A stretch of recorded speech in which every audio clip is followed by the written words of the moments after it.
Assalamualaikum warahmatullahi wabarakatuh. Alhamdulillahil malikil hakim, al-jawadil karimil azizir rahim, wattariqu ilaihi wadihul lil qasidin, waddalilu alaihi laihul lin nadhirin. Wassalatu wassalamu ala sayyidina Muhammadin wa ala alihi wa sahbihi ajma'in. Ya Hayyu ya Qayyumu ya Hannanu ya Mannanu ya Dayyanu ya Sultan ya Dzal Jalali wal Ikram. Allahumma salli ala sayyidina Muhammadin salatan taj'alu biha hadzal ma'hada ma'hadan mubarakan bil ulumil mubarakah wat talamidatil katsirah wa ala alihi washabbihi ajma'in. Amma ba'du, fa ya ashabal fadail, para alimil ulama, para kiai, para asatidzah, wabil khusus sahibil bait, pimpinan pengasuh pondok pesantren Pitutur Luhur Kiai Agus Waluyo, Ketua PCNU Karanganyar Kiai Nuril Huda, Rois Surya, harusnya Rois Surya dulu nih, diulang. Rois Surya PCNU Karanganyar Yai Abdul Aziz, Ketua PCNU Kiai Nuril Huda, Khatib dan Sekjen Bapak Kiai Jati Pramono Abdul Qadir, Perjuangan Wali Songo Indonesia Kiai Ukit, Ki Jumhari, Ki Satrio, dan para hadirin, para kiai Karanganyar, ibu-ibu, wabil khusus Ketua Muslimat PCNU Karanganyar Bunda Lis, dan sekjennya juga hadir, alhamdulillah. Pada kesempatan hari ini kita alhamdulillah ditakdirkan oleh Allah Subhanahu wa taala untuk bisa berkumpul di Pondok Pesantren Pitutur Luhur, pimpinan yang mulia Kiai Agus Waluyo, dalam rangka halaqah kebangsaan membicarakan tentang nasab Ba'alwi yang mengaku sebagai keturunan daripada Rasulullah Muhammad sallallahu alaihi wasallam.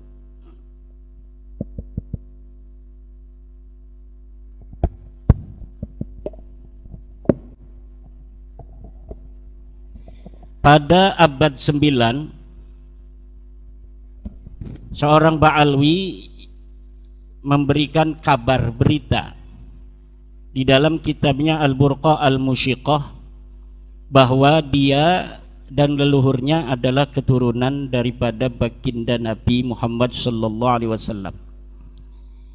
Apa yang ada di dalam kitab Al-Burqatul Musyiqah ini adalah sebuah khabar, sebuah berita. Berita itu mahtamala sidqa wal kadhiba, sesuatu yang bisa saja benar, bisa saja salah. Untuk mengetahuinya perlu diverifikasi secara data-data historis dan empiris. Kategori sebuah berita itu ada 3. Ma wafaqal haqqa, yang kedua ma khalafal haqqa, yang ketiga adalah ma la yu'rafu muwafaqatuhu wa mukhalafatuhu al haqqa.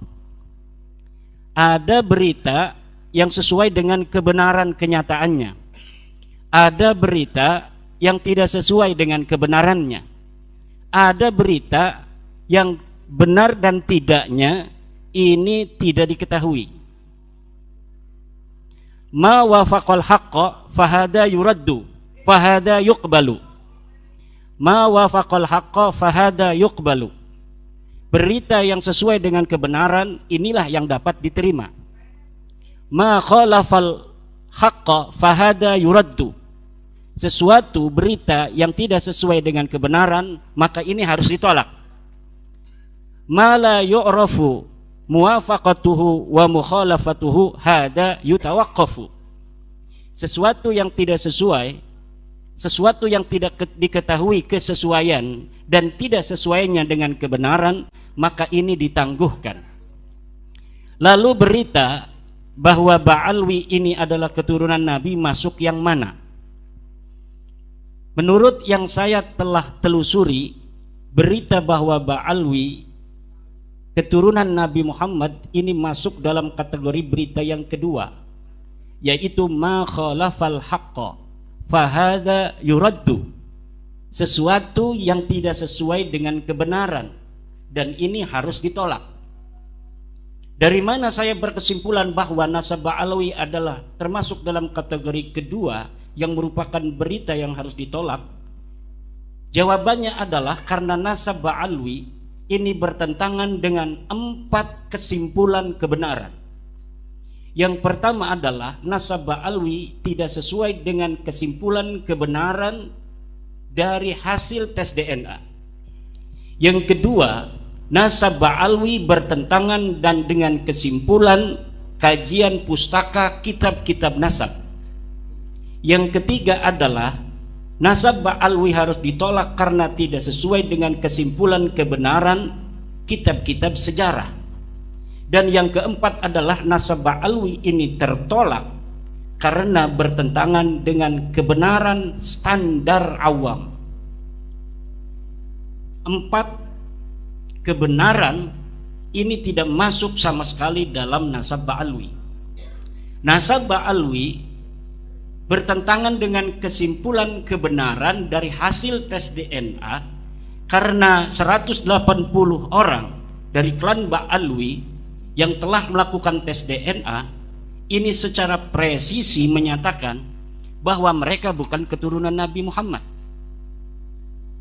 6 orang dari Indonesia dan sisanya dari 180 orang itu adalah dari Yaman telah melakukan tes DNA dan hasilnya bahwa darah mereka tidak ada kaitan dengan darah Nabi besar Muhammad sallallahu alaihi wasallam. Menurut pakar DNA, pakar genomik, pakar genetik baik dari dalam negeri maupun dari luar negeri, bahwa hasil tes DNA dari para Ba'alwi mereka berhaplogrup kebanyakan adalah G. Sedangkan kalau mereka mengaku sebagai keturunan Nabi Muhammad SAW, seharusnya mereka berhaplogrup J1. Instruksi kayak maaf ya, karena di sini mohon maaf kita istilahnya menyambung ya. Saya sebagai penyambung lidah teman-teman lah, kawan-kawan, dan juga ada banyak yang WA ke saya. Ada beberapa jamaah itu belum paham apa itu Ba'lawi gitu. Tolong dikupas dulu. Ya. Kita panjang lebar ngomong Ba'lawi, definisi aja itu belum paham gitu loh. Gitu. Ba'lawi itu adalah sebuah keluarga yang di Indonesia mereka ini dipanggil Habib.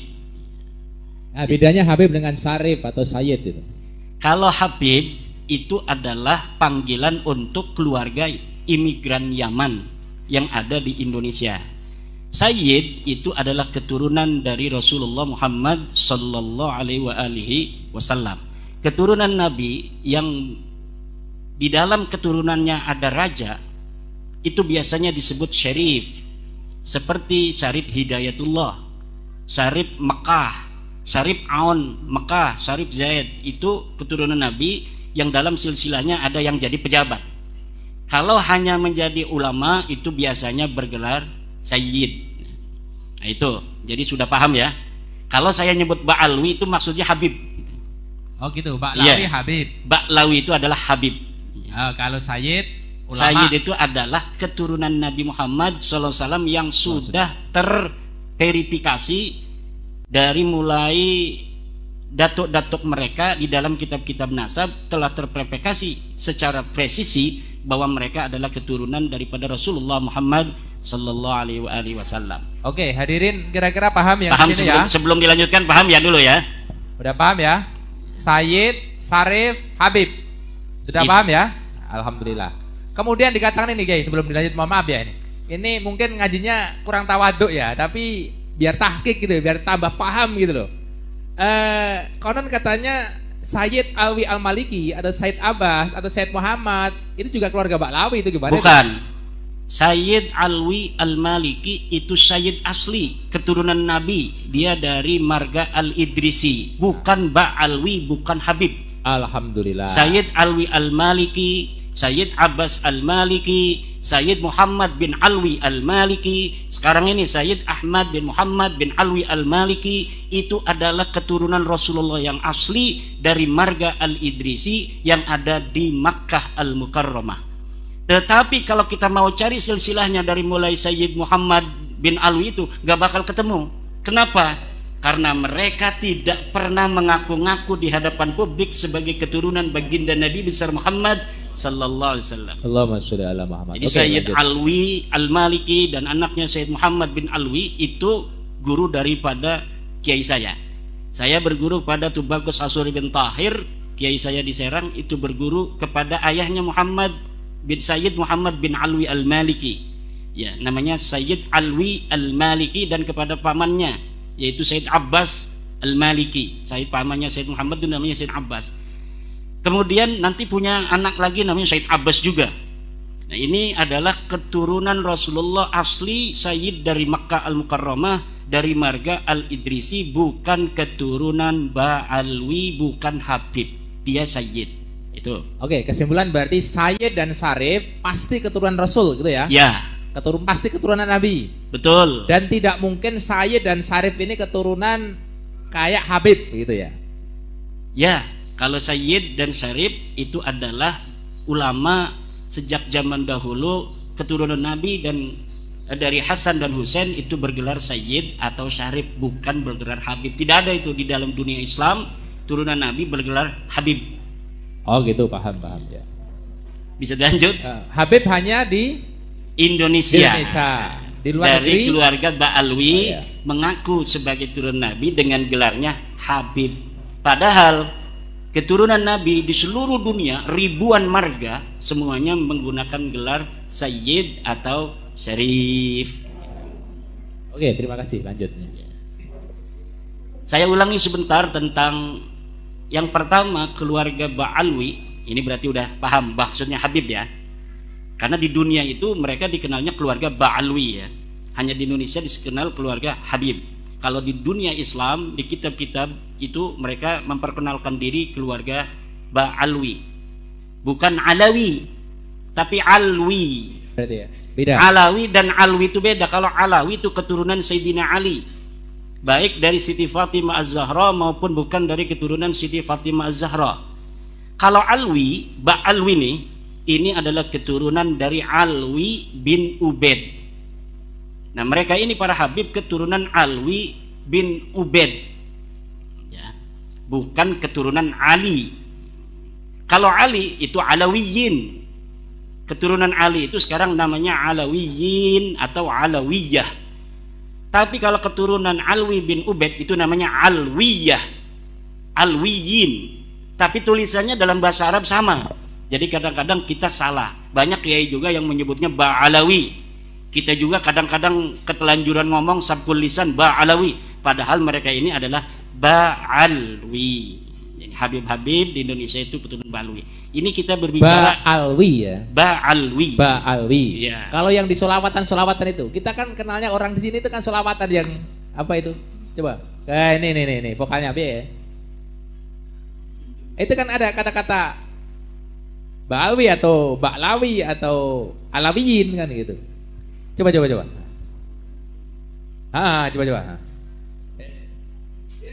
Kita bingung di. Betul. Coba. Mangga. Ini karena waktunya sudah mepet ya, nggak apa-apa sambil ngobrol aja. Ya Habibana Ali. Lah kalau itu memang lagu yang dikarang oleh mereka. Itu Habib bener tuh. Jadi Habib asli. Habib asli itu berarti asli keturunan Alwi bin Ubaid. Kalau Syarif asli, ya itu adalah para keturunan Rasul. Sayyid asli adalah keturunan Rasul. Oke, masalah tadi DNA. Jadi nasabah Alwi itu tertolak kebenaran hasil tes DNA, dan ini presisi. Tidak bisa kita melawan ilmu pengetahuan. Seperti kita percaya kalau misalnya golongan darah kita O, golongan darah kita B, golongan darah kita A itu kepada ahlinya. Ketika ahlinya mengatakan golongan darah kita adalah O, maka kita percaya saja karena mereka ahlinya. Begitu pula ketika mereka, para ahli biologi, ahli genetika, ahli genomik, mengatakan bahwa setelah diperiksa, darah mereka ini bukan darah Rasulullah SAW, maka yang tahu benar dan tidaknya adalah para ahlinya. Sedangkan di Indonesia ini, Badan Riset Inovasi Nasional itu telah mengatakan bahwa keluarga Ba'alwi ini bukan keturunan Nabi besar Muhammad SAW berdasarkan hasil tes DNA mereka 180 orang. Itu yang pertama.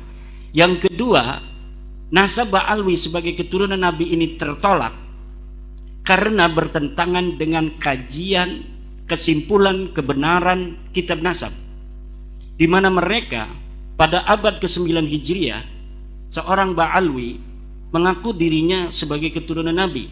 Dia mengarang sebuah kitab namanya Al-Burqatul Musyiqah, namanya Ali bin Abu Bakar As-Sakrat. Menulis dalam kitabnya, dia adalah Ali bin Abu Bakar bin Abdurrahman bin Muhammad Maula Dawilah bin Alwi bin Ali Sahibud Darak bin Alwi Al-Ghayyur bin Faqih Muqaddam bin Muhammad Sahib Birbat bin Ali Qali Qasam bin Alwi bin Muhammad bin Alwi bin Ubaid, katanya bin Ahmad bin Isa. Ini Ahmad bin Isa betul-betul keturunan Nabi besar Muhammad SAW. Jadi Ubaid ini yang katanya leluhur mereka ini dibinkan bin Ahmad bin Isa. Dari sinilah mereka mengaku sebagai keturunan Nabi. Dari sosok keturunan Nabi asli namanya Ahmad bin Isa, orang yang meninggal di 345 Hijriah. Sayangnya kitab-kitab nasab sudah ada. Kitab nasab itu setiap generasi keturunan Rasul itu dicatat. Dari mulai tahun 199 Hijriah itu sudah dikarang kitab nasab. Abad ke-200, tahun ke-200 Hijriah banyak kitab nasab. Abad ketiga 300 Hijriah banyak kitab nasab. Termasuk Ahmad bin Isa ini anak-anaknya sudah dicatat semua. Anaknya cuma 3, namanya Muhammad, Ali dan Husain. Tidak ada anak yang bernama Ubaid. Disinilah pengakuan abad 9 ditolak oleh kitab yang sudah ada di abad ke-4, ke-5, ke-6, ke-7, ke-8. Ustadz Idrus Somli mengatakan ada kitabnya, namanya kitab Al-Burqatul Musyiqah, Tabaqatul Khawas. Iya ada, tapi itu ada di abad ke-9. Pengakuan yang baru ada setelah 550 tahun orangnya meninggal dunia. Kalau pengakuan sebagai turunan Nabi dari nama Ahmad bin Isa yang katanya namanya Ubaid, sedangkan kitab nasab yang ada pada zaman Ahmad bin Isa atau yang mendekatinya menolak, maka berita ini adalah ma khalafal haqqa, berita yang tidak sesuai dengan kebenaran, fahada yuraddu, maka ini harus ditolak.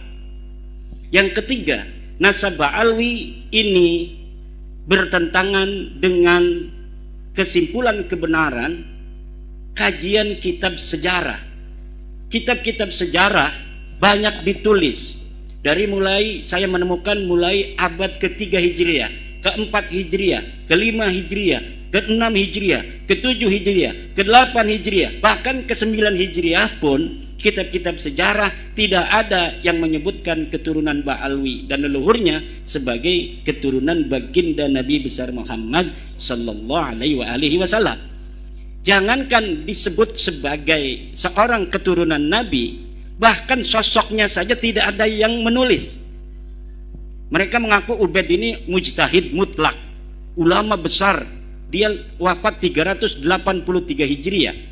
Tetapi kitab-kitab biografi ulama, kitab-kitab sejarah yang ada pada masa Ubaid ini sama sekali tidak menyebutkan sosok Ubaid ini pernah ada di Yaman.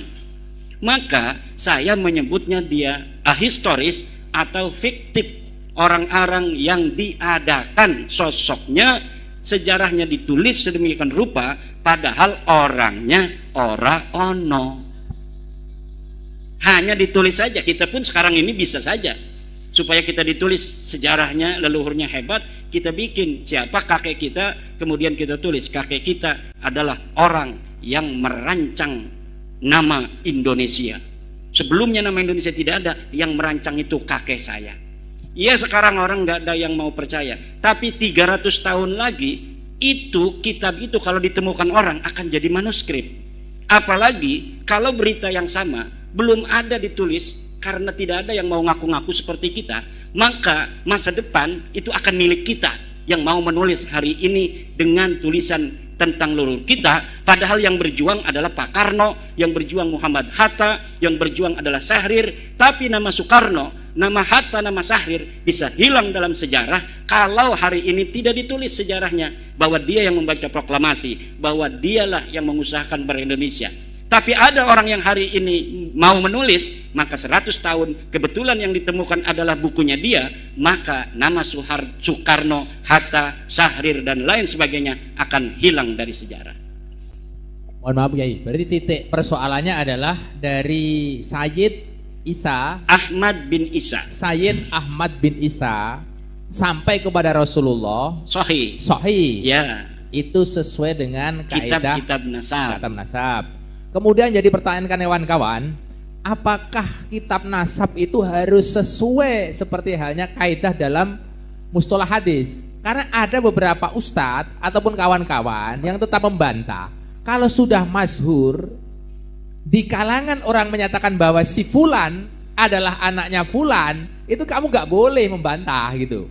Innan nasaba mimma yasbutu bitasamu'i illa ayyasbuta ma yukhalifu.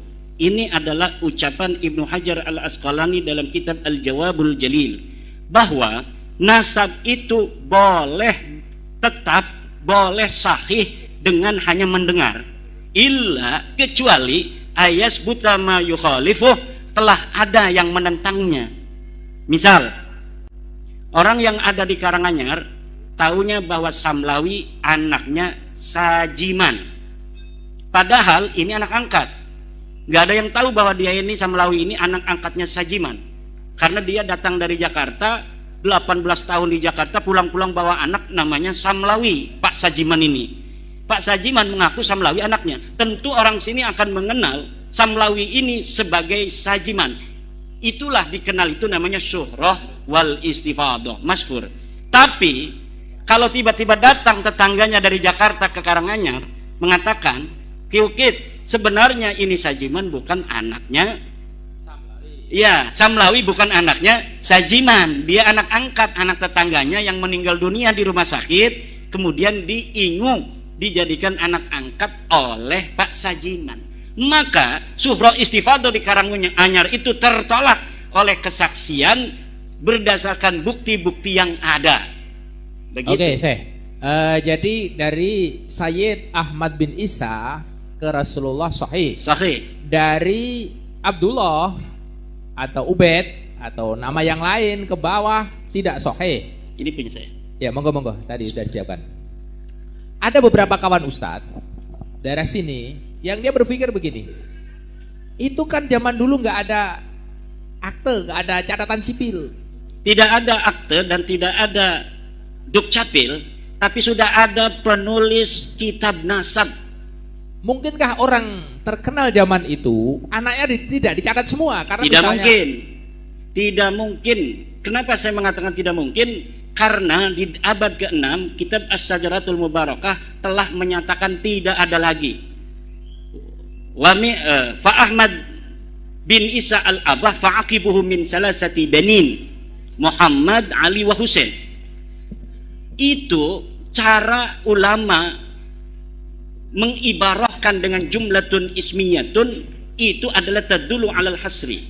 Jadi ulama nasab telah mempunyai sebuah metodologi apabila dia mengibaratkannya itu dengan jumlatun ismiyatun, hadhihi tadullu alal hasri, bimakna annal aulada lahu munhasirun fi tilkal adad, fi dalikal adad, bahwa anaknya cuma yang diberikan itu saja. Berapa? 3. Tidak mungkin ada lagi karena sudah dihasr oleh kitab As-Sajrah Al-Mubarakah yang dikarang tahun 597 Hijriyah. Siapa pengarangnya? Imam Ahli Sunnah wal Jamaah, namanya Imam Fakhruddin Ar-Razi, yang juga mengarang kitab Mafatihul Ghaib. Dari itu istilahnya terjadi ijma di antara ulama pakar nasab gitu. Tidak perlu ijma. Nasab itu bukanlah seperti fikih. Oh gitu ya. Sekarang ada enggak nama Ubaid disebutkan oleh kitab lain? Tidak ada sama sekali. Yang nyerempet misalnya. Enggak ada. Dari mulai abad keempat kitab Siri Silsilatil Alawiyah, nama Ubaid tidak disebutkan. Dari kitab abad kelima Takhdibul Ansab karya Al-Ubaidili, kitab Muntaqilatut Talibiyah karya Ibu Toba Al-Mazdi karya Al-Umari tidak menyebutkan. Kitab abad ke-6 As-Sajal Mubarakah, kitab abad ke-7 Al-Asili, kitab abad 8 Sabatul Muson dan lain sebagainya, sama sekali. Bahkan di abad 9 sendiri Ibnu Inabah dalam kitabnya adalah itu kitab Ibnu Inabah, itu abad 9 sendiri Ibnu Inabah tidak menyebutkan Ubaid sebagai anak Ahmad bin Isa. Maka ketika ada berita di abad selanjutnya yang menyebutkan Ahmad ini punya anak Ubaid, hada maudhu'un mukhtalaqun, dibikin-bikin. Dan saya sudah menemukan bagaimana kronologis dari mereka cara membikin-bikinnya itu. Silakan baca dalam PDF yang saya sudah bagikan, membongkar skandal ilmiah nasab Ba'alwi. Itu bagaimana sebenarnya Ubaid ini Ubaid ini anaknya Isa. Isa itu anaknya Alwi. Jadi Ubaid bin Isa bin Alwi. Itu saja yang mereka tahu. Ketika ada seorang ulama namanya Abdullah bin Ahmad bin Isa, mereka menyangka ini silsilah mereka. Silsilah yang ada di mereka selama ini Ubaid bin Isa bin Alwi, kebalik katanya. Padahal itu nggak ada kaitannya. Orang ini disebut Alu Ba'alwi di dalam kitab As-Suluk, namanya Abul Hasan atau disebut juga Syarif Abdul Jadid. Maka mereka mencangkok silsilah orang ini yang disebutkan di dalam kitab As-Suluk menjadi silsilah mereka. Dari mana mereka mendapatkan nama Ubaid bin Isa bin Alwi? Itu juga dapat mencangkok dari keluarga Al-Ahdal. Jadi ada keluarga mengaku sebagai turun Nabi di Yaman namanya Al-Ahdal. Dia dicatat di abad 7 pindah kakeknya dari Irak ke Yaman. Dari situ mereka keluarga Habib-Habib ini mengatakan keluarga kita juga leluhurnya adalah adik atau sepupu daripada kakeknya Al-Ahdal. Jadi sama-sama pindah ke Yaman. Padahal kakek mereka tidak dicatat dalam As-Suluk, tapi mereka membonceng sejarah yang ada di dalam kitab As-Suluk tentang hijrahnya leluhur Bani Ahdal menjadi sejarah mereka. Jadi pertama mereka itu memboncengnya pada sejarah Bani Ahdal yang dikatakan dalam kitab sejarah kakeknya berpindah dari dari Irak ke Yaman. Kemudian karena tidak tahu silsilahnya, hanya disebutkan begitu saja hijrah dari Irak ke Yaman, tapi tidak ada silsilahnya. Akhirnya mereka mencari-cari silsilah. Ketemunya di silsilah Syarif Abdul Jadid. Nyangkoklah kemudian mereka ke silsilah Syarif Abdul Jadid. Jadi nyangkok ke satu, nyangkok ke yang lain, akhirnya semuanya tertolak. Hari ini Bani Ahdal yang dicangkok oleh Ba'alawi, silsilah Ubaid bin Isa bin Alwi itu telah difatwakan oleh Syekh Sarafuddin Samsuddin bukan keturunan Nabi. Jadi ada 21 marga yang jadi, hari ini Ubaid bin Isa bin Alwi itu asalnya. Dan Isa di sini itu bukan Said Ahmad bin Isa. Bukan. Oh, beda orang. Beda orang, jadi dia beda orang. Ini kayaknya ini yang benar kayak gitu. Oh, kayak di Jawa, di sini ada namanya Pangeran Diponegoro. Itu ada 2 orang. Pangeran Diponegoro yang perang Jawa tahun 1825 sampai 1830 dibuang ke Sulawesi. Satu lagi Pangeran Diponegoro yang eranya Kartosuro. Jadi pusing itu kadang membedakan itu 2 orang namanya sama. Ya. Gitu ya, kira-kira sama seperti itu ya? Kira-kira begitulah. Jadi sejarah, kesimpulan sejarah itu sudah menolak Ba'alwi ini sebagai turun Nabi. Yang terakhir itu adalah kesimpulan kebenaran ilmiah awam.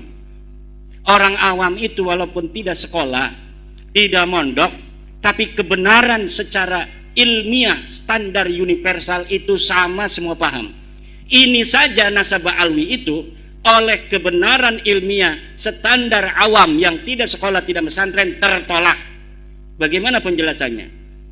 Kebenaran ilmiah itu ada dua. Yang pertama logis, yang kedua adalah empiris verifikatif. Jadi harus masuk akal dan harus dapat dibuktikan. Orang desa yang tidak sekolah, kalau dia punya tetangga, saya punya tangga Ki Ukit, punya anaknya 3. Kemudian ada orang ceramah, Ki Ukit punya anak 4. Pasti saya orang awam ini mengatakan orang itu salah. Kebenaran secara ilmiah apabila orang-orang dari masyarakat Indonesia ini mendengarkan, mau membaca tulisan saya itu, bagaimana kronologis mereka mengaku sebagai turun Nabi, saya yakin semua orang Indonesia secara standar ilmiah awam saja, itu semuanya akan menolak nasab Alwi.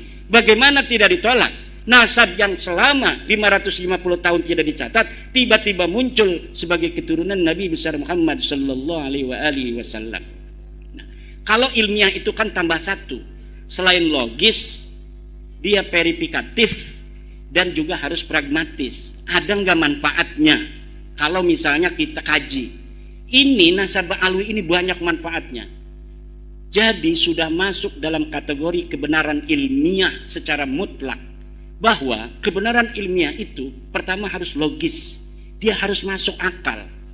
Ini bagaimana masuk akal? Kitab-kitab 550 tahun yang ditulis tidak menyebutkan, tiba-tiba muncul setelah 550 tahun. Orang yang dulunya tidak ada riwayat Ki Ukit ini sebagai turunan daripada Syekh Hasyim Asy'ari, tiba-tiba Ki Ukit bikin status di Facebook dia sebagai cucu daripada Syekh Hasyim Asy'ari. Ini bisa dimarahin oleh Teh Yeni, bisa dimarahin oleh Teh Alisa ini. Pemenang politiknya beda, agak gering kok. Tapi kalau Ki Ukit ini tidak nulis di Facebook yang tidak orang banyak tahu hari ini, tapi dia nulisnya di buku harian, lalu 100 tahun lagi buku hariannya ditemukan oleh orang, ini bisa geger. Bisa geger. Orang masih bisa nanti, bisa jadi Syekh Hasyim Asy'ari punya istri di Karanganyar. Iya. Yang tidak diketahui oleh Teh Yeni dan Teh Alisa. Mbak Yeni ya. Saya ingatnya di Jawa Barat, di Banten. Mbak Yeni dan Mbak Alisa. Kalau hari ini ngaku langsung ditolak. Tapi kalau ngakunya nanti 100 tahun lagi kitabnya baru ditemukan, ini bisa saja menjadi perdebatan seperti saat ini. Ada yang mendukung Ki Ukit keturunannya nanti. Ada juga yang menolak. Ini saya punya kitabnya Risalah Ahlussunnah wal Jamaah. Di dalam kitab Risalah Ahlussunnah wal Jamaah karangan Mbah Hasyim Asy'ari dikatakan anaknya cuma 1 Abdul Wahid, ya kan? 2 Yusuf, 3 tidak ada nama seperti leluhurnya Ki Ukit yang namanya Samlawi itu. Tidak ada Syekh Hasyim Asy'ari punya anak nama Samlawi. Tetapi ada aja pasti yang menjadi pendukung muhibbinnya. Apalagi kalau nanti 100 tahun lagi Ki Ukit cucunya ini jadi ulama besar yang jarang ngomong, diem aja. Orang-orang pasti ngedukung, banyak juga muhibbinnya itu. Dan ini akan menjadi diskursus. Seperti inilah nasab alwiyah. Berarti intinya bahwa orang-orang besar itu selalu dicangkok banyak orang gitu ya. Begitulah. Kayak sekarang kan kasus banyak yang viral itu. Pak Presiden Soekarno aja itu diaku-aku di Sulawesi punya istri, di Jepara punya istri, gitu loh. Berarti Sayyid siapa tadi? Ahmad bin Isa yang dikatakan Al-Muhajir itu dicangkok banyak orang gitu ya. Dicangkok pertama oleh keluarga Syarif Abdul Jadid dan itu tertolak. Yang kedua dicangkok oleh tidak hanya Baklawi berarti yang nyangkok. Bukan. Ada lagi keluarga Syarif Abdul Jadid yang mencangkok dan itu tertolak. Kemudian dicangkok oleh keluarga Mbak Alwi, tertolak juga. Yang nyangkok berarti dua itu. Kewenangan KB. Kewenangan KB. Oh, alhamdulillah gitu. Alhamdulillah. Oke. Berarti yang karena ini keistimewaannya apa sih sebenarnya Sayyid Ahmad bin Isa yang dikatakan Al-Muhajir itu kok sampai dicangkok orang gitu loh? Apa karena hanya beliau Sayyid atau punya keistimewaan tersendiri gitu? Karena sejarahnya tidak jelas. Sayyid Ahmad bin Isa ini terakhir ditemukan sosoknya dalam kitab sejarah itu oleh At-Tusi dalam kitab Al-Ghaibah tahun 250-an. Dia sedang ada di Madinah dan setelah itu kabar beritanya tidak ada yang tahu. Dari sinilah orang-orang itu bisa untuk nyangkok, berspekulasi bahwa karena Ahmad bin Isa ini tidak diketahui setelah dari Madinah kemana, kemudian sebagian orang mengatakan dia hijrah ke Yaman katanya. Kamilah keturunannya. Padahal anaknya yang ada di Madinah kemudian pindah ke Irak, pindah ke Qom yang ada di Iran, dan mereka mencatat keluarga mereka sampai sekarang pun masih ada keturunannya. Lihat karangan kitab Syekh Zabarah, itu ada keturunan Ahmad bin Isa dari Muhammad, dari Husain, dari Ali, dan tidak ada dari mereka yang mengatakan bahwa leluhur mereka Ahmad bin Isa punya anak namanya Ubed. Begitu. Oke, dari Baklawi kalau di Indonesia kan misalnya yang paling kondang Habib Pekalongan lah. Habib siapa? Habib Lutfi. Kalau dari marga satu yang nyangkok ke Said Ahmad bin Isa itu yang terkenal siapa itu? Dari marga apa? Yang nyangkok ke Said Ahmad bin Isa tadi kan Baklawi nyangkok ke Said Ahmad bin Isa. Semua yang ada di Indonesia ini semuanya Baklawi. Enggak, satunya lagi yang Syarif Abdul Jadid itu Syarif Abdul Jadid. abad ke-7 diberitakan keluarganya ingkirot. Artinya ingkirot tidak berketurunan lagi. Oh gitu. Tidak bisa dikatakan kualat. Iya, karena apa? Karena ya ini juga menurut saya skandal ilmiahnya Baklawi yang mengatakan Syarif Abdul Jadid itu ingkirot. Karena kalau tidak dikatakan ingkirot, maka keturunannya akan dicari orang untuk memverifikasi benarkah Baklawi ini keturunan daripada Syarif Abdul Jadid itu, saudara dari Syarif Abdul Jadid. Karena mereka kan mengaku saudara dari Syarif Abdul Jadid. Oh, iya. Makanya nyangkol ke situ. Tapi apa tuju ke sini sudah nggak ada keturunannya? Tidak ada keturunannya versi Baklawi. Oh, versi Baklawi. Versi Baklawi. Tapi sesungguhnya tidak tahu. Belum tahu ya. Belum ditemukan data tentang keturunan Syarif Abdul Jadid hari ini. Oke, yang jadi pertanyaan lagi, ini sebenarnya remeh-temeh ya. Orang di sini banyak yang bertanya, sebenarnya orang mengatakan tesis Kiai Imad itu sebenarnya tesis magister S2, kan ada SD, SMP, SMA, kemudian sarjana itu kan istilahnya lagi garap skripsi, ngerti tak? Nah, S2 kan tesis. Kalau S3 doktoral kan tesis gitu. Apakah di sini yang dimaksud itu tesis semacam itu? Karena di sini banyak yang bingung gitu loh. Itu silogisme. Jadi tesis itu kesimpulan ilmiah. Kesimpulan ilmiah itu namanya tesis. Penentangnya namanya antitesis. Kalau sudah terjadi harmonisasi kesimpulan namanya sintesis. Nah, ini tesis itu adalah kesimpulan ilmiah saya, begitu. Oh, berarti yang nyerang-nyerang Kiai Imad dari sudut pandang ilmiah, mereka dikatakan antitesis. Antitesis. Lah sudah ada sintesis belum? Belum. Oh gitu. Itu terluar insya Allah. Kalau sintetis itu ada harmoni. Karena apa? Mereka tidak bisa membantah. Oke, makanya siapapun saya selalu tegaskan, kalau ada orang yang bisa bicara ilmiah kayak gini, tak undang guys. Jeluk ragat piro tak ragat ini ngojo kemaki misalnya kudu private jet gitu. Saya siap ini. Loh, bondone pondok pitutur luhur kan nggih Nasrul Ilmi gitu kan. Kita kan penghamba ilmu. Lah siapa berani sini gitu loh.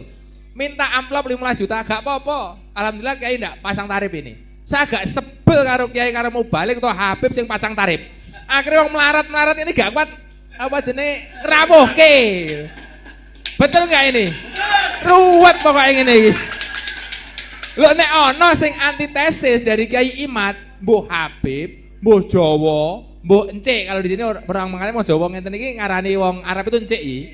Mbah Encik, Mbah Jawa, Mbah Cina, Mbah Londo, Mbah Arab tak ragati. Misalnya omahe Jordan tak tukone tiket tak golekne hotel sing apik nek ra gelem turu nang kene. Saya tantang ini semuanya ya. Baik di YouTube kan di live radio to iki. Urip ora radio iki? Urip radio urip, YouTube ya urip. Ini tantangan terbuka neng pitutur luhur. Nggih, tantangan terbuka. Jeluk amplop genah-genahan ra apa-apa. Misale amplope 50 juta gak apa-apa. Oke, siap mboten? Siap ya. Tapi jangan rusuh loh ya. Jangan rusuh dan jenengan siap berjuang. Ojo istilahnya ora wani membela kebenaran. Betul? Betul? Nah, lanjut Mbah Kiai. Ngapunten iki yo ya, pati adab. Bagus ini. Mungkin yang lainnya coba, mungkin ada yang nanya yang lain. Monggo. Ini mic-nya.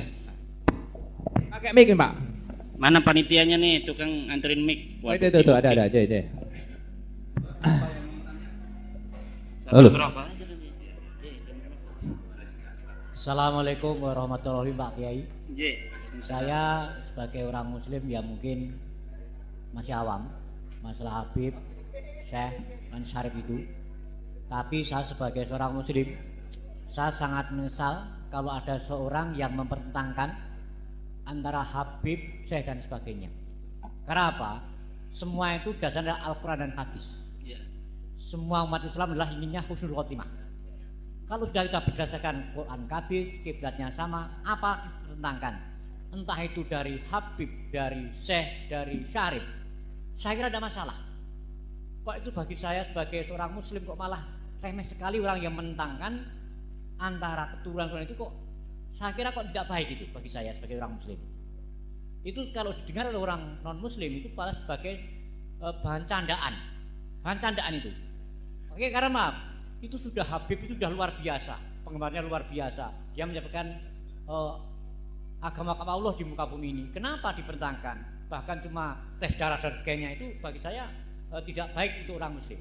Yang kedua, kalau toh itu benar-benar bukan keturunan Nabi, why not? Apa salahnya dia menjabarkan agama Islam untuk ukhuwah Islamiyah, untuk membuat persatuan bangsa? Kenapa dipermasalahkan?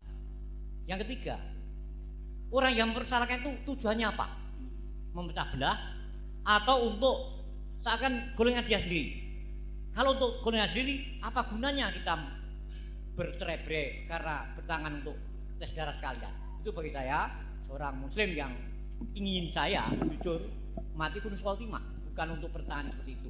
Ya, bagus. Ya, ya. terima kasih. Assalamualaikum warahmatullahi wabarakatuh. Ini saya setuju bahwa seluruh umat Islam itu harus mempunyai hak yang sama dalam kemuliaan. Walaqad karramna bani Adam, bahwa kami telah memuliakan seluruh anak Adam. Dan ini yang sedang kita perjuangkan, bahwa tidak ada kaitan kemuliaan di hadapan Allah dengan keturunan.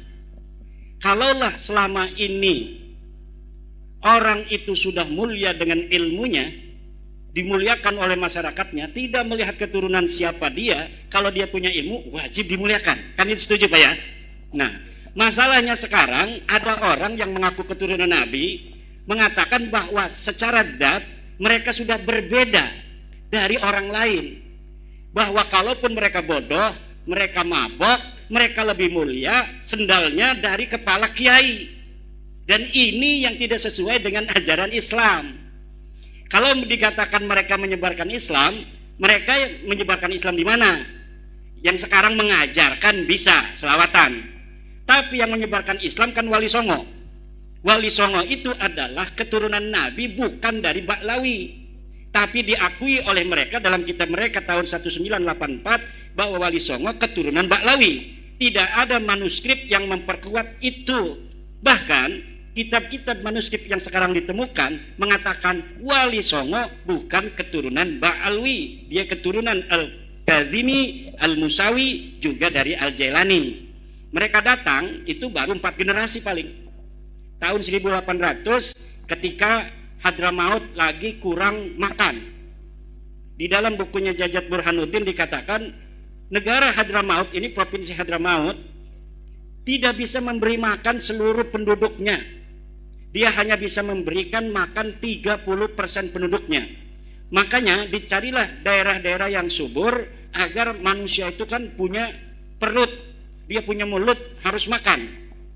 Maka dicarilah tempat-tempat yang subur, diantaranya dia pindah ke Indonesia. Itu kayak misalnya Ustadz Taufik Segaf itu baru 3 keturunan ada di sini. Kakeknya baru 1914 pindah ke Indonesia.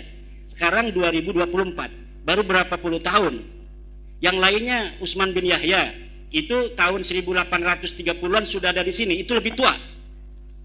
Yang lain itu yang banyaknya itu tahun 1901 sampai 1943. Nah, di Indonesia ini itu sudah mayoritas Islam.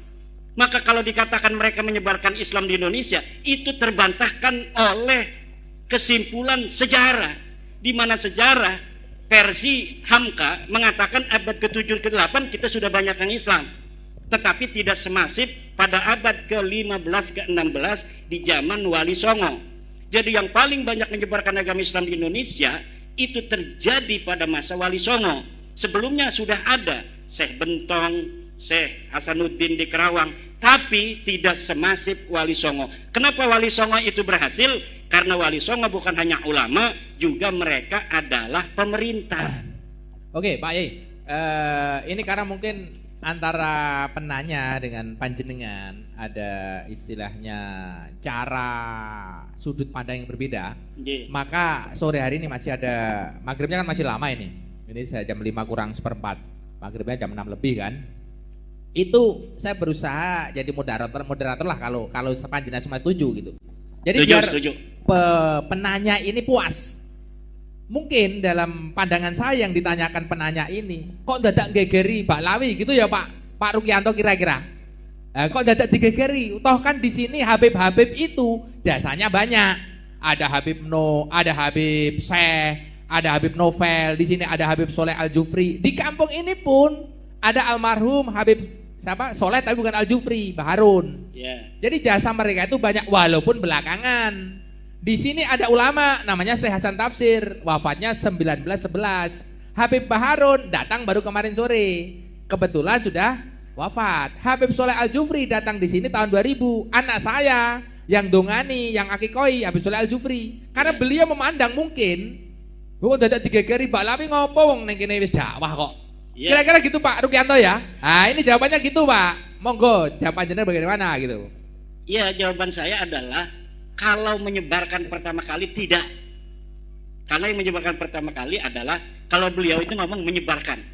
Menyebarkan dalam pengertian pertama kali menyebarkan Islam di Indonesia tertolak. Karena sejarah tidak mengatakan seperti itu. Kalau mereka dari sejak pertama kali datang ke sini, kemudian karena mereka pinter, kemudian ngajarin agama, bisa. Kebetulan baik orangnya, alhamdulillah. Tapi ada ajaran-ajaran, doktrin-doktrin, lihat di YouTube, bagaimana dari keluarga Ba'alwi ini ada yang mengatakan kalau tidak menjadi muhibbinnya Ba'alwi tidak akan dapat syafaat Nabi. Ya betul, saya juga diancam gitu ya. Ya. Pokoknya nek pitutur luhur melu Kyai Imat gak bakal oleh syafaate Kanjeng Nabi. Kalau tidak percaya Habib itu cucu Nabi, maka tidak akan barokah. Saya sudah dikafirkan. Oh malahan tambah ekstrim ya. Iya, sudah. Saya sementara kalau kita bicara nasab, ya nasab itu tadi berita itu mahtamala sidqa wal kadhiba, dia bisa benar bisa salah, dan saya dapat membuktikan Pak Rukianto bahwa nasab mereka itu salah, nasab mereka tertolak, dia bukan cucunya Nabi. Kalau mereka itu ulama, kita wajib hormati, bukan karena dia turun Nabi, karena ulama, karena memberikan manfaat untuk masyarakat sekitar, ngajarin ngaji, ngajarin kitab. Tapi saya belum lihat ada Habib yang ngajarin kitab, baca Fathul Mu'in misalnya. Ada juga selawatan, ceramah, termasuk Abah Lutfi. Belum pernah saya melihat beliau baca kitab kuning. Yang ada adalah ceramah. Maka kalau ketika ada yang nanya sama saya, Abah Lutfi itu ulama bukan? Bukan. Tapi dia penceramah. Kenapa? Karena ulama harus bisa baca kitab kuning. Syarat ulama itu mampu membaca kitab kuning sebagai satu syarat utama orang memahami agama. Bagaimana orang tidak bisa baca kitab kuning mampu memahami agama dengan benar? Paling dia dapat mendengar dan dapat membaca dari terjemah. Kalau dapat mendengar dan dapat membaca dari terjemah, itu tidak bisa istimbat. Kenapa? Karena Al-Quran berbahasa Arab, Al-Hadis berbahasa Arab. Cara memahami Al-Quran dan hadis itu hanya bisa dipahami oleh dia yang baca kitab kuning. Santri Lirboyo, santri Peloso, santri Sidogiri, santri-santri pondok pesantren salaf. Yang bisa memahami agama dengan benar hanya ulama. Siapa ulama? Syarat pertama harus baca Fathul Qorib, Ihya Ulumuddin, Sahih Bukhari. Ada kan Ba'alwi itu kalau bulan Rajab atau bulan apa itu mengadakan khataman Bukhari. Khataman doang, tidak baca kitabnya. Khatamannya iya, tapi tidak baca kitab Bukharinya. Nah itu yang kita sekarang sedang melawan doktrin-doktrin itu. Melawan itu bukan marah. Kalau marah itu nggak ada arah. Kalau melawan itu artinya hal-hal yang buruk, ayo kita lawan agar mereka tidak buruk, mereka juga bisa bertaubat. Ayo kita sama-sama bangsa Indonesia, seuyunan semuanya pun bisa menjadi mulia.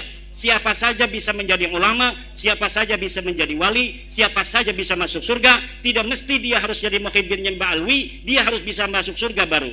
Tapi siapapun yang bertakwa kepada Allah, dia yang bisa untuk merasakan nikmatnya surga. Allahumma Ini sholli ala ajaran Muhammad. para kiai. Pak Rukianto sudah ya? Sudah ya? Berarti bet.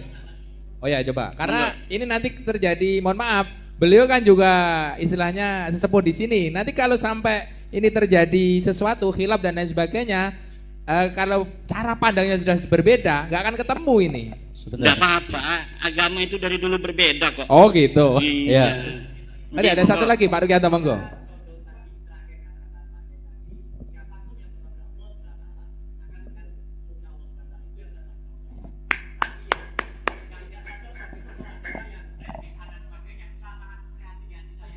Karena begini, Pak Rukianto, kenapa saya mengatakan tes DNA sekarang-sekarang? Dulu enggak, ini sudah setahun 7 bulan, saya tidak ngomong-ngomong tes DNA. Karena ketika sudah kita ungkapkan kebenaran melalui kitab, melalui sejarah, melalui standar ilmiah yang universal, mereka tetap mengaku ngotot, marah, mencela, mencaci saya. Kemudian tetap mengatakan saya turunan Nabi dan kamu adalah begal nasab. Oke, kalau masih kekeh mengaku turun Nabi, ada cara lagi, yaitu tes DNA itu.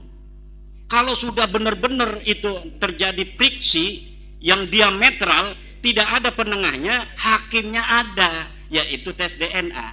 Dan ini kalau dibawa ke negara, ujungnya pasti tes DNA. Karena ketika Mario Teguh berbeda pendapat dengan anak dan istrinya, kata istrinya yang sudah dicerai itu bahwa anak ini anak Mario Teguh. Kata Mario bukan. Dia takut sama istri yang sekarang kan. Akhirnya anaknya tes DNA, Mario Teguh tes DNA, dan ditemukan tes DNA-nya betul bahwa anak ini, Danang apa siapa itu, adalah anak dari Mario Teguh. Jadi ketika terjadi friksi, ta'arud yang tidak bisa diselesaikan, maka friksi. Salah satu-satunya cara adalah tes DNA. Friksi, mohon maaf, friksi ini orang awam nih, friksi belum paham apa artinya gitu. Nah, gitu. Ya terjadi perbedaan pendapat. Gitu. Iya. Mungkin ini teman saya Aliyah. Pak Rukianto. Enggak, saya senang kalau ada diskusi itu senang. Ini saya dulu juga berpikir seperti panjenengan. Kenapa wong podo-podo Islami eker-ekeran. Tapi karena perkembangan pemikiran kita dan kita itu jari santri-santri itu ngaji tanpa henti. Yang jadi persoalan itu bukan baik atau tidak baiknya. Habib yang baik juga banyak, guru saya yakin, saya akui guru saya Habib yang baik. Yang jadi persoalan di sini ya, beliau mengaku sebagai dzurriyyah Rasul. Satu, sebentar ya, jangan dipotong dulu. Ngaku sebagai dzurriyyah Rasul. Kita sebagai orang Ahlus Sunnah wal Jamaah punya keyakinan cinta kepada dzurriyyah Rasul itu hukumnya wajib. Kalau wajib berarti ini masuk disebut syariat agama Islam sing dicekel wong Ahlus Sunnah wal Jamaah. Kalau sudah syariat, itu mesti ada kitab sasaran syariat. Kecintaan kita itu sah kalau yang dicintai sah, kitabnya sah. Jenengan ibadah haji, Ka'bahnya harus Ka'bah yang asli. Ini saya asli. Jenengan ten gene Pak Waloyo muteri Ka'bah ini ping 1 juta lah. Tapi karena Ka'bahnya palsu, bisa nggak dikatakan haji? Ka'bahnya no gedangi itu Ale. Karena ini syariat, kitabnya harus asli, dzurriyyahnya harus dzurriyyah asli yang meski terkonfirmasi secara ilmu nasab dan genetika. Karena genetika ini jalan terakhir sebenarnya. Nasab saja dari penyelidikan ternyata. Problemnya ulama ini di sini supaya syariate wong awake Ahlus Sunnah wal Jamaah tidak sasaran. Wis tiwas dicintai pol-polan jebur estri tetangga ngono lho. Akhirnya duh tiwas tak senengi pol-polan kok jebur bojone tangga. Saya kira sederhananya seperti itu. Oke, saya kira sudah ya. Dari Pak Ruki sudah, dari Pak Kiai Imat sudah, dari Kiai Ukit sudah. Ada pertanyaan pertama dari daerahnya Kiai Imat ini yang menarik. Mohon maaf, biar ini semuanya jelas. Karena begini, Saya punya kawan banyak di sana gitu, termasuk alumni Beringin Agung itu. Ada juga orang sini yang mungkin di sana, alah corok bahasane Jawa iku, Kyai Mat iku telek, gak gotak nawu sorop kae gitu. Mohon maaf ini ya. Saya mendukan ngono kan gen piye ya, gen pelong gitu loh. Kanca-kanca sing nang Banten gen ngrungokno, mungkin dia penasaran kan. Sebenarnya Kyai Mat ini cara mondok ning endi dhisik gitu. Biar jelas, karena nanti kan lama-lama terkuak. Soalnya ning kono iki nduk bantai tanggone dhewe, remuk to. Sama seperti saya dulu, alah walau yai pekok goblok, gak iso ngopo-ngopo, gak pondok gitu, gak tahu mondok. Lah ketika teman-teman saya mondok di Beringin Agung datang ke sini, melongo sing ngelokne ngono. Lah ini tolong, Kyai Mat dulu mondok di mana? Nanti kan lama-lama tahu biar jelas gitu. Ya, kalau apakah saya bisa nahu sorab? Lihat saja buku-buku saya bahasa Arab di Maktabah An-Nur. Ada 22 kitab saya di Maktabah An-Nur. Itu ada di Emirat Arab. Muhammad. Saya mengarang kitab tentang nahu sorab, nahu itu kitab Amil, Syarah Alfiyah. Alfiyah itu yang diaji di Jawa Timur sebagai kitab nahu paling tinggi. Saya sudah sarahin dan sarahnya bisa di-download di maktabahanur.com, di arsip ORG, dan bisa beli dan bisa diteliti mana yang salah. Itu dalam kitab nahu. Dalam usul fikih saya ngarang Talkhisul Husul dalam usul fikih. Dalam kitab Qawaid Al-Fiqhiyah saya mengarang Al-Jalaliyah fil Qawaid Al-Fiqhiyah. Dalam kitab Balaghah saya mengarang Syarhul Maimun fi Syarhi Al-Jauharil Maknun. Kitab Jauharil Maknun adalah kitab yang sangat populer di dunia pesantren sebagai cara santri memahami ilmu ma'ani, ilmu bayan, dan ilmu badi'. Dan saya sudah sarahi kitab itu. Silahkan melihat kitab saya, dan itu dijual bebas dari penerbit mulai Kediri, Jakarta, Pasuruan, Jogja, semuanya itu ada di Sofi, dan kitabnya itu bisa diteliti. Dari situ akan dilihat seorang apakah dia bisa ilmu nahu atau ilmu sharaf atau ilmu balaghah atau ilmu fiqih. Nihayatuz Zen, kitab Syekh Nawawi, sudah saya syarahi dalam kitab Al-Muktafi, dan kitabnya bisa di-download siapa saja di internet. Lihat saja Syarah Nihayatuz Zen Imaduddin Usman Al-Bantani, karya Syekh Nawawi itu sudah saya syarahi. Nama kitabnya Al-Muktafi fi Syarhi Nihayatiz Zaini li Syekh Nawawi At-Tanara Al-Bantani. Oke. Kalau mondoknya, mondok saya pertama saya mondok di Pondok Pesantren Ashabul Maimanah, pimpinan Syekh Muhammad Sanwani. Dia pengarang kitab. Kitabnya banyak, di antaranya kitab Babe Nenem. Babe Nenem ini adalah nado maksud bahasa Jawa. Beliau banyak sekali ngarang kitab, tapi banyaknya bahasa Jawa. Kemudian yang kedua saya mondok di Syekh Sanja bin Kasmin, Pondok Pesantren Riyadul Alfiyah di Pandeglang. Itu satu angkatan banyak ya, itu banyak yang kenal saya. Kemudian saya mondok lagi di Syekh Tubagus Hasuri bin Tahir di Pondok Pesantren At-Tahiriyah. Kalau Syekh Sanja itu khusus kitab Alfiyah saja. Kalau Syekh Hasuri bin Tahir itu seluruh kitab. Di beliau inilah murid dari Syekh Alwi Al-Maliki. Masya Allah. Beliau Syekh Hasuri Tahir ini selain berguru kepada Syekh Alwi Al-Maliki, juga berguru kepada Syekh Hasan Al-Masyad, Syekh Yasin Al-Padan, Syekh Abdul Qadir Al-Mandaili, dan kitab-kitab yang lain itu di Taif. Kemudian saya mondok lagi kepada Syekh Mufti bin Asnawi, pengarang kitab Amsilatul I'rab. Itu bisa semua nama-nama yang saya sebutkan itu semuanya ada di internet ya. Jadi bisa dicari itu Syekh Hasuri bin Tahir siapa, Syekh Sanja bin Kasmin itu siapa. Kemudian saya mengaji di Syekh Muhammad Amin, Syekh Dimyati bin Muhammad Amin Al-Bandani. Tapi saya tidak mukim. Saya hanya ngaji dari pesantren mukim saya malam Selasa dan malam Jumat. Ngaji kitab Ukhudul Juman pada Buya Dimyati. Buya Dimyati itu seorang sufi yang tidak pernah bicara tasawuf. Dia ngajinya kitab alat, ngajinya kitab tafsir, ngajinya kitab fikih. Itulah sufi yang asli.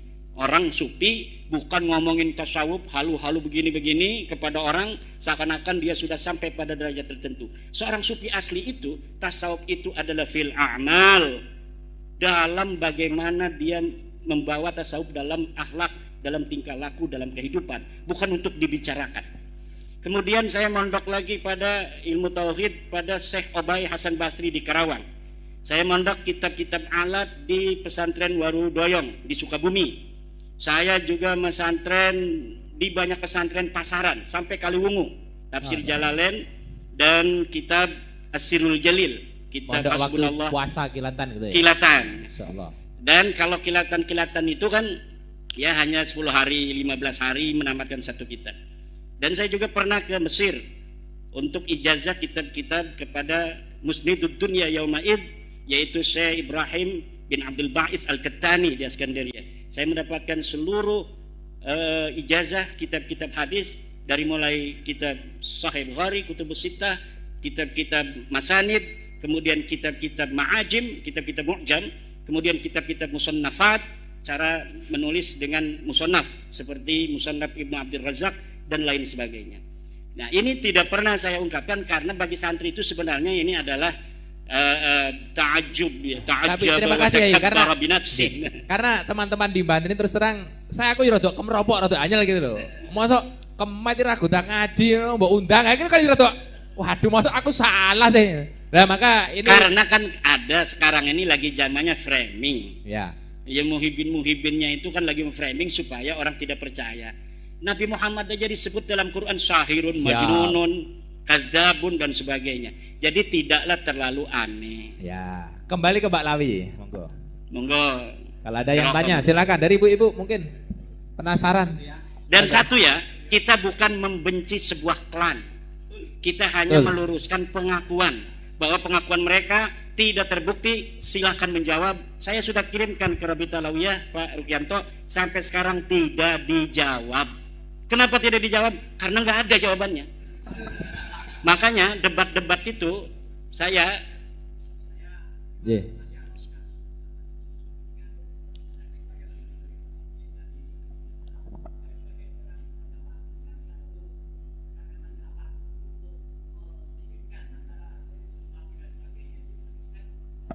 karena mereka dulu Pak Rukianto, mereka itu ngomong seperti ada seorang Habib Baharun, wahai kiai-kiai jangan sampai merasa dirinya walaupun pinter ngaji kitabnya, jangan sampai merasa dirinya sama dengan habaib. Anda ini kiai nggak bisa sama dengan habaib, karena habaib ini turunan Nabi, ada darahnya Nabi. Sekarang kita buktikan benar nggak ada darahnya Nabi. Kalau silsilahnya nyambung nggak, itu bisa dengan ilmu nasab, bisa dengan kitab-kitab nasab. Kalau ada darah Nabi atau tidak, itu dengan tes DNA Pak Rukianto. Dan sekarang sudah dites 180 orang, hasilnya gagal maning. Karena nggak ada satupun yang nyerempet. Tidak ada. Bisa dipastikan tidak ada satupun mereka yang mengaku Ba'alwi sebagai keturunan Nabi itu adalah keturunan Nabi, tidak ada. Maka saya mengatakan kepada pembela-pembela Ba'alwi itu, masalah akhlak kan itu ada yang baik, ada yang tidak. Masalah ilmu ada yang pintar, ada yang tidak. Kita hormati yang berakhlak baik, yang berilmu, tapi jangan minta tarif kan, begitu. Tapi kalau masalah nasab ini sudah qat'i dengan tes DNA, mereka laisu min abna'i Rasulillah sallallahu alaihi wasallam. Allahumma sholli alaihi